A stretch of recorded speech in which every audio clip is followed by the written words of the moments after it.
One thing that I think is almost a necessity in any boat, no matter the horsepower, is using Mercury Smart Craft. And I like to use a Merc monitor gauge. And one thing I like to use it for is monitoring how much fuel I'm using or how much fuel I may have left. You know, majority of boats come with a fuel gauge, but we also know how unreliable they are or how inaccurate they are.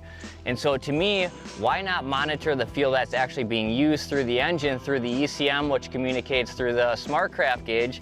And actually, you know, this Merc monitor gauge will show me how much fuel I'm using gallons per hour wise, but also how much fuel I've used and keep track of that.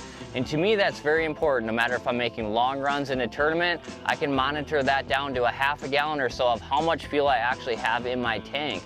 But not only that, is just being more efficient. A lot of times, especially on smaller bodies of water, I don't want to run around with a full fuel load all the time, but you know, not have to worry about trusting my gauge.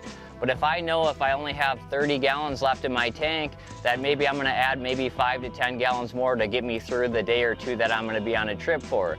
But to me, having that information available and having that trust in knowing what I do have is probably one of the most important things that I feel comfortable, especially making long runs or being on big water. Thanks for watching. Hit the subscribe button and click on the bell to stay up to date with the latest tips and techniques to help you get the next bite.